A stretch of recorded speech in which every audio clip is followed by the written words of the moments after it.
सुप्रभात। आज हम कक्षा 9 क्षितिज पुस्तक से प्रेमचंद के फटे जूते जो कि निबंध है, हरिशंकर परसाई जी ने लिखा है। सबसे पहले हम हरिशंकर जी का जीवन परिचय जान लेते हैं। आपका जन्म जो है 1922 होशंगाबाद एमपी में हुआ था, मध्य प्रदेश में हुआ था। आपकी मृत्यु 1995 में हुई थी। आपने जबलपुर से एक पत्रिका निकाली थी जिसका नाम था वसुधा। आपके कहानी संग्रह है हंसते हैं रोते हैं। आपके जो कहानी संग्रह है हंसते हैं रोते हैं, जैसे उनके दिन फिरे, जैसे उनके दिन फिरे, ये आपके कहानी संग्रह हैं। आपके उपन्यास जो है वो नागफनी की कहानी, तट की खोज। आपके जो उपन्यास हैं नागफनी की कहानी,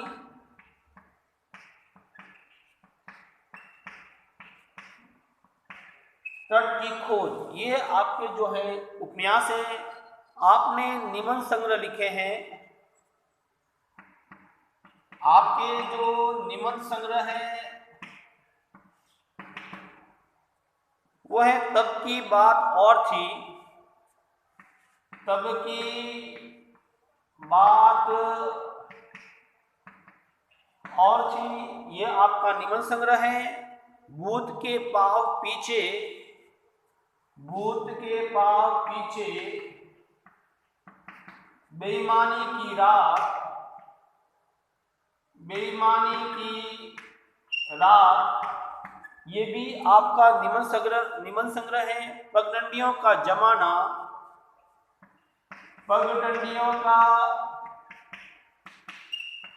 जमाना, सदाचार का ताबीज, सदाचार का ताबीज, ये भी आपका निबंध संग्रह है। और शिकायत मुझे भी है, और अंत में शिकायत मुझे भी है, और अंत में ये आपके जो है निबंध संग्रह है। आपने व्यंग्य संग्रह भी लिखे हैं। व्यंग्य संग्रह, और आपकी पहचान जो है व्यंग्य लेखकों में होती है। वैष्णव की फिसलन, तिरछी रेखाएं, वैष्णव की फिसलन, तिरछी रेखाएं, ठिठुरता गणतंत्र, ठिठुरता गणतंत्र, और विकलांग श्रद्धा का दौर, विकलांग श्रद्धा का दौर। और आपने भ्रष्टाचार, पाखंड, बेईमानी, सामाजिक, राजनीतिक आदि पर व्यंग्य लिखे हैं। अब हम इस अध्याय के बारे में समझ लेते हैं कि इस अध्याय में क्या दे रखा है। अब हम अध्याय की पृष्ठभूमि जानते हैं।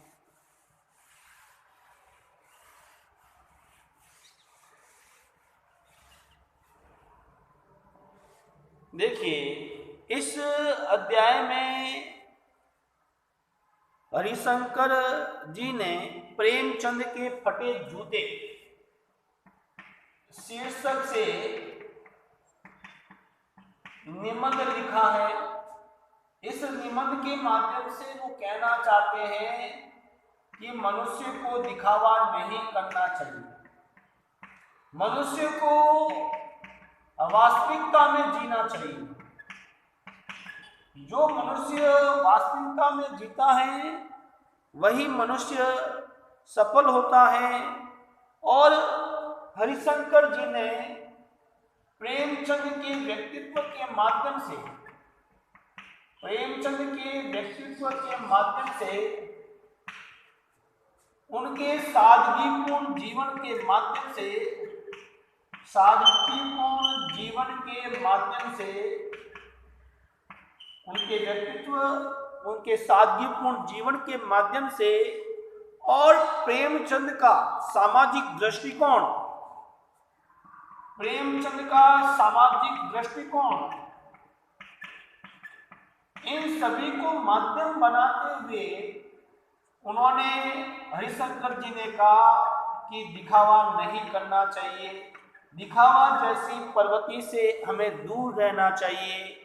और उन्होंने इस अध्याय में अवसरवादिता पर व्यंग्य किया है, अवसरवादिता पर व्यंग्य किया है। हर कोई इंसान अवसर का लाभ उठाना चाहता है, अवसर को बुनाना चाहता है, उस पर भी व्यंग्य किया है। अब हम इस पाठ का जो सारांश है वो समझते हैं कि इस पाठ के सारांश में क्या दे रखा है।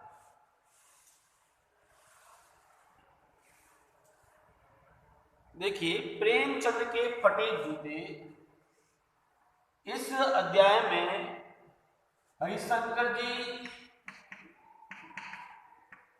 कहते हैं कि मैंने एक बार प्रेमचंद की फोटो देखी, प्रेमचंद की फोटो देखी। देखिए, मैं बुक से बता देता हूं आपको। प्रेमचंद की जो फोटो है उन्होंने देखी, और फोटो देखने के बाद ये देखिए, प्रेमचंद की जो फोटो है, फोटो में इन दो पैरों का चित्र उन्होंने वर्णन किया है कि उनका जो है दाहिना पैर तो ठीक है लेकिन बाएं पैर में छेद है। तो जब उन्होंने प्रेमचंद की फोटो देखी तो उनकी पत्नी भी उनके साथ ही थी, पत्नी के साथ उनको फोटो खिंचवानी थी प्रेमचंद को, और उन्होंने धोती कुर्ता पहन रखा था, प्रेमचंद ने धोती कुर्ता पहन रखा था, उनकी चेहरे पर घनी मूछें थी, हड्डियां बाल निकली हुई थी, चेहरा दबा हुआ था, यानी प्रेमचंद का चेहरा दबा हुआ था, हड्डियां उभरी हुई थी। चित्र को देखने पर पता चलता है, चित्र को देखने पर पता चलता है कि प्रेमचंद जो है निर्धनता में जी रहे हैं, गरीबी में जी रहे हैं। प्रेमचंद जो है वो गरीबी में जी रहे हैं। यही प्रेमचंद उपन्यासकार, कहानीकार, युग प्रवर्तकार आदि नामों से पुकारे जाते हैं। और वो इस चित्र को देखने से मालूम होता है कि प्रेमचंद जी जो हैं गरीबी में जीवन व्यापन कर रहे हैं। ये सही बात है कि प्रेमचंद के पिताजी का देहांत बचपन में ही हो गया था। उनके बहुत सारे भाई बहन थे, सौतेली माँ का व्यवहार अच्छा नहीं था। प्रेमचंद ने जो है शादी की, लेकिन पहली पत्नी ने उनका साथ नहीं दिया। तब उन्होंने दूसरी शादी की, उसका नाम था शिवरानी देवी। और प्रेमचंद ने नौकरी करते हुए उन्होंने देश को स्वतंत्र कराने के लिए आंदोलन में भाग लिया, और आंदोलन के कारण उन्होंने सरकारी नौकरी भी छोड़ दी। और उनकी पत्नी, दूसरी पत्नी शिवरानी देवी ने प्रेमचंद का पूरा साथ दिया। उस समय हिंदी के साहित्यकारों की स्थिति अच्छी नहीं थी। तो वापस हम इसी पाठ पर आते हैं। और पैरों में कैनवास के जूते थे। पैरों में क्या थे बेटा? कैनवास के जूते। कैनवास के जूते समझते हो ना, जो आप पीटी शूज पहनते हो उसको बोलते कैनवास के जूते थे। कैनवास के जूते में जो लेस लगी हुई होती है, उस लेस में आपने देखा होगा दोनों तरफ ही लोहे के बने हुए होते हैं ऐसे ऐसे डालने के लिए, वो भी बाहर निकली हुई थी, वो भी अस्त व्यस्त थी। तो इस तरह से प्रेमचंद जो है वो उस ऐसे कपड़ों में फोटो खिंचवा रहे थे बाएं पैर की, यानी कि देखिए दाहिना पैर तो ठीक था, उनका दाहिना पैर तो ठीक था, लेकिन बाएं पैर में उनके बाएं पैर का जूता जो है वो ऊपर से फटा हुआ था। देखिए जूता नीचे से फटता है तो समझ में आता है, लेकिन जूता जो है नीचे से ठीक है, सॉरी, जूता जो है नीचे से फटा हुआ है तो समझ में आता है, लेकिन प्रेमचंद का जूता जो है वो ऊपर से फटा हुआ है, बाएं पैर का अंगूठा जो है वो बाहर निकला हुआ है। अब प्रेमचंद चाहते तो फोटो खिंचाते समय थोड़ी धोती को नीचे खींच देते तो वो फटा जूता जो है वो फोटो में नहीं आता।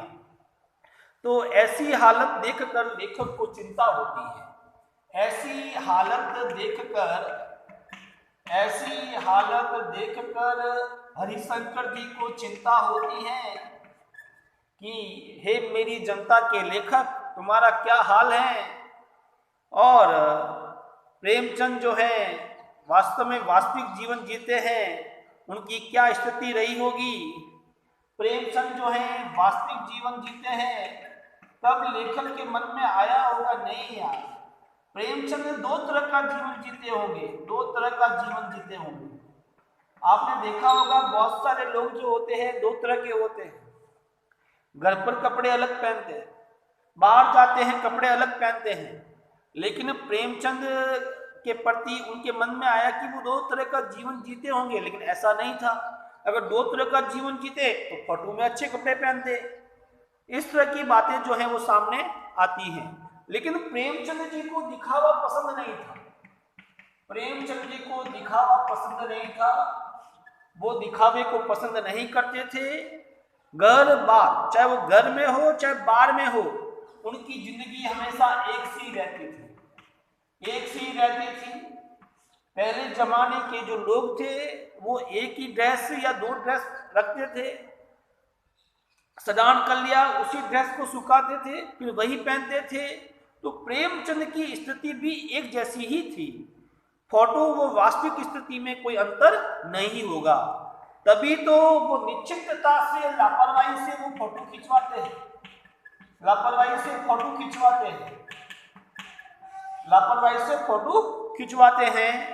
और प्रेमचंद का सादा जीवन उच्च विचार था। देखिए प्रेमचंद का सादा जीवन था और उच्च विचार था।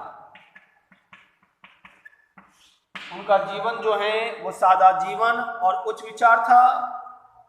वो गरीबी से भी दुखी नहीं होते हैं प्रेमचंद। प्रेमचंद के चेहरे पर एक व्यंग्य मुस्कान दिखाई देती है।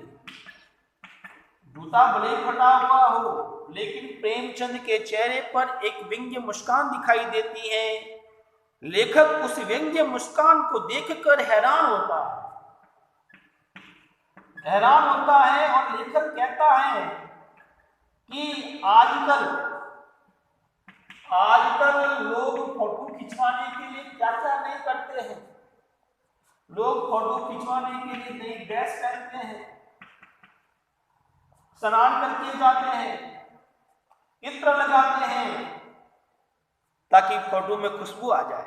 अब इत्र लगाने से फोटो में कभी खुशबू आती है? नहीं आती है।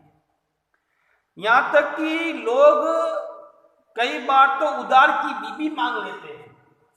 आपने कई बार शहरों में देखा होगा, किसी को मकान नहीं मिलता है, किसी सिंगल पर्सन को, तो वो अपना फोटो बताता है, किसी बीबी मांग के लाता है कि फोटो खिंचवाना, मुझे मकान चाहिए, मैं फैमिली वाला आदमी हूं। तो उधार की बीबी तक मांग लेते हैं। लोग क्या नहीं करते हैं। ये सारी बातें जो हैं लेखक बताता है।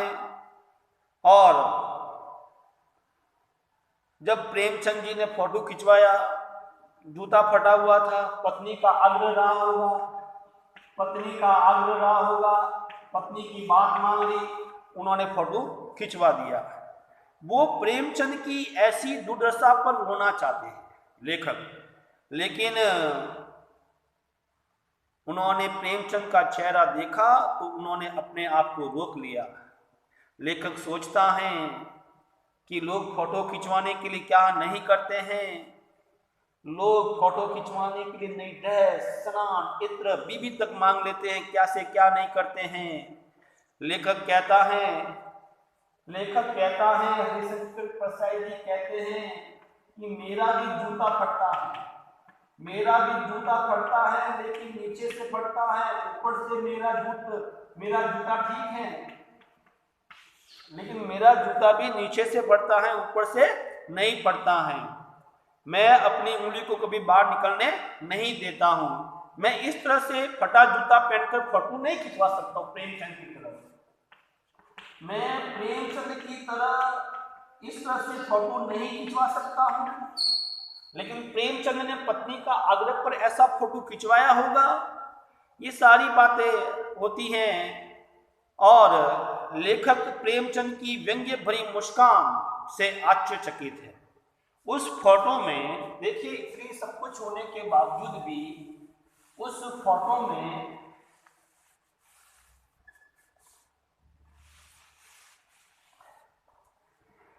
प्रेमचंद की उस फोटो में चेहरे पर व्यंग्य भरी मुस्कान दिखाई देती है।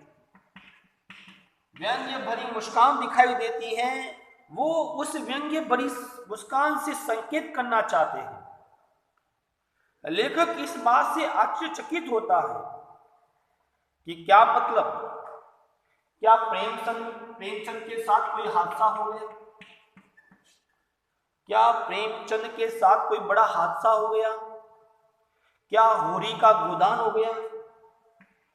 क्या होरी का गोदान हो गया? क्या प्रेमचंद की स्थिति होरी जैसी हो गई? गोदान प्रेमचंद जी का उपन्यास है। क्या पूस की रात में नीलगाय जो है हल्कू के खेत को चल गई, ऐसी क्या प्रॉब्लम आई? और कफन कहानी में माधो जो है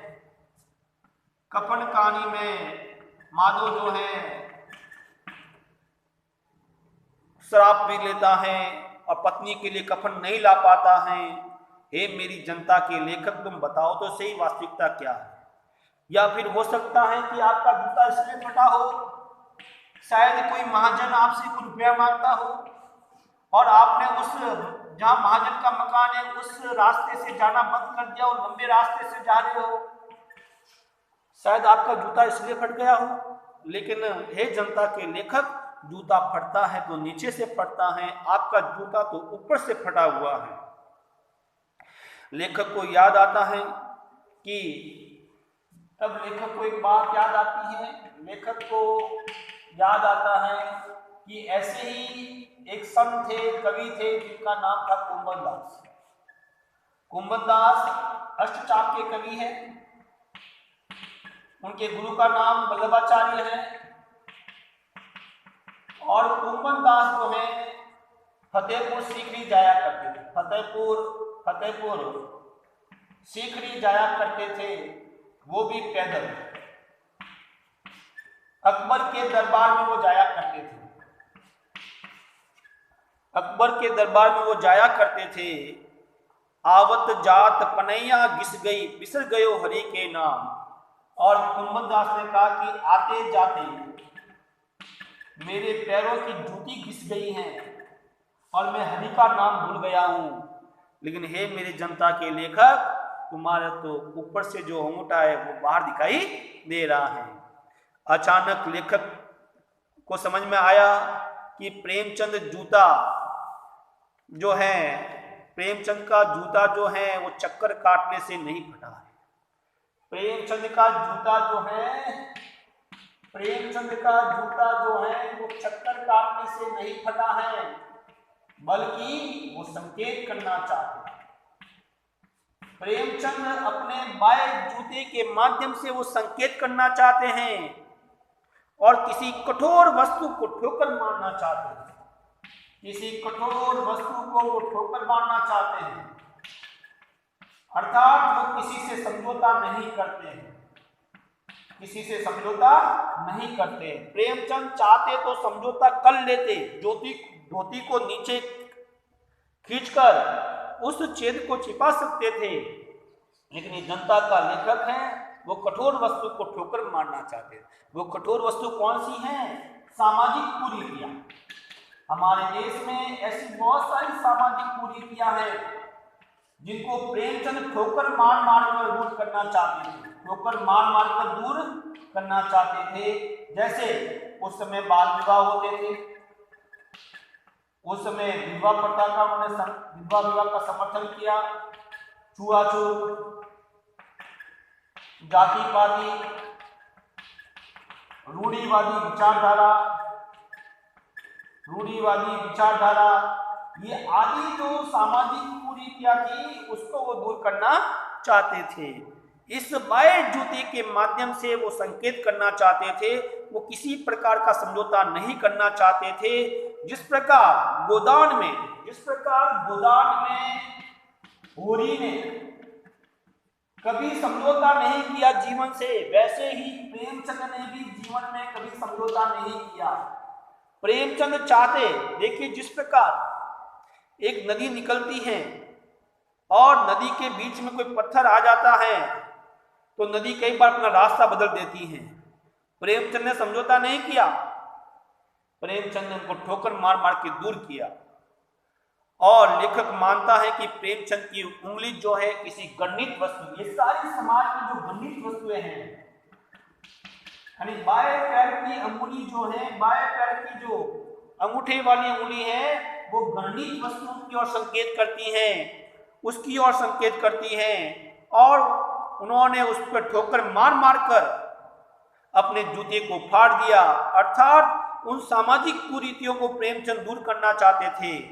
वे उन लोगों पर मुस्कुरा रहे हैं, प्रेमचंद अपने चेहरे के माध्यम से वे उन लोगों पर मुस्कुरा रहे हैं, उन लोगों पर मुस्कुरा रहे हैं जो जीवन से समझौता कर लेते हैं, जीवन से हार मान लेते हैं और अपनी उंगली को ढकने के लिए अपने तलवे घिसते रहते हैं, यानी अपनी वास्तविकता छिपाते हैं और कल्पना में जीते हैं, अपनी उंगली को ढकने के लिए अपने तलवे घिसते रहते हैं।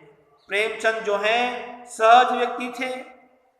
देखिए इस तरह से प्रेमचंद एक सहज व्यक्ति थे, संघर्षशील व्यक्ति थे और उन्होंने सामाजिक कुरीतियों पर व्यंग्य किया है और उन लोगों पर वो मुस्कुराए हैं जो अपनी उंगली को ढकने के लिए अपने तलवे घिसते रहते हैं।